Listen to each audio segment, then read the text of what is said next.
بڕیارماندا کە وەزارەت ڕادەستی حکوومەت بکەینەوە.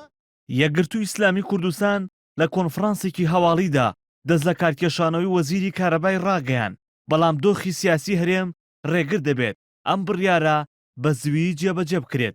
بەپێی بڕگەی 11 لە مادەی 10 لە یاسای ژمارەیەکی ساڵی 2005 سەرۆکایەتی هەرێم، کاتێک پەرلەمانی کوردستان ئەنجومەنی وەزیران یان وەزیر لە متمانە دەخات کە سەرۆکی هەرێم فەرمانی قبولکردنی دەست لە کارکێشانەوەی دەربکات.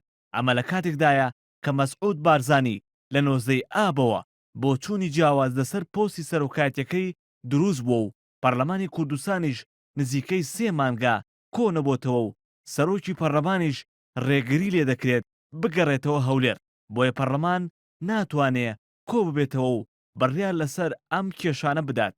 پرسیارەکە لێرەدا ئەوەیە ئایا کەسە ئەو بەڕێزە ئیستقالەکەی ئەنجومەنی وەزیران پەسەند دەکرێت و چۆن سەرۆکایەتی هەرێم مەرسومی پێدەردەکات و گرفتێکی کەشەیە ئەو کەسێکی ئیستقالەتدا بە پێی قانون دەبێت لە وەزیفەکەی بەردەوام بێت تاوەکو کەسێکە ڕادەست پێرێ بۆ کارەکانیاندا، بەڵام لە ڕابردوودا کە ئیستقالەیان داوە بەردەوام نەبووین لە کارەکەیان.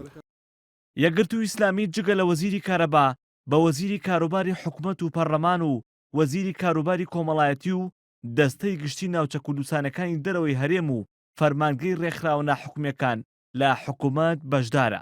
سەرباری ئەم پۆستانش نزیکەی 2 ساڵە بە وەکالەت پۆستی وەزیری گواستنەوە و گەیاندن بەڕێوە دەبات، هەرچەندە باس لەوە دەکرێت یەکگرتوو لە بەرامبەر وەزارەتی کارەبا وەزارەتی گواستنەوە و گەیاندن وەربگرێت، بەڵام ئەم حزبە هێشتا پشتڕاستی نەکردوتەوە. سەرکردایەتی یەکگرتووی ئیسلامی کوردستانە بە هیچ شێوەیە کاتێک کە بڕیاردرا لەسەر تەسلیمکردنەوەی وەزارەتی کارەبا بە حکوومەت بە هیچ شێوەیەک باسی ئەوە نەکراوە کە هیچ وەزارەتێکی تر لە بەرامبەر بەوە وەرگیرێت. هەموو ئەو وەزیرانەی کە یا دەستیان لە کار کێشاوەتەوە یا دەستیان لە کار پێکێشراوەتەوە پێویستی بە مصادقەی پەرلەمانی هەیە ئەگەر بڕیار بێ سیستەمی دیموکراسی و حکومڕانی لە هەرێمی کوردستانە هەبێ.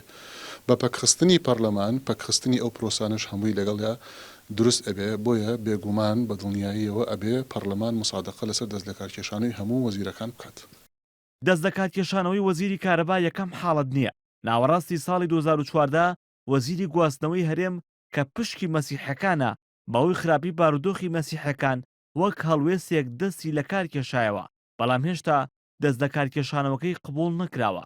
کابینەی هەشتەمی حکوومەتی هەرێم جگە لە دەستە و فەرمانگەکان لە 21 وەزیر پێکات، بەڵام ئێستا 4 وەزیری گۆڕان نزیکەی 3 مانگە دوور خراونەتەوە و هەروەها وەزیرێکی یەکگرتوو وەزیرێکی مەسیحەکانیش دەستیان لە کار کێشاوەتەوە.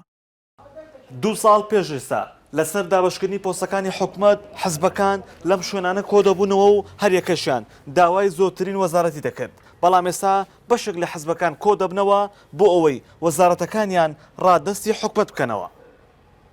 هێمن مەحموود نارتی، سلێمانی.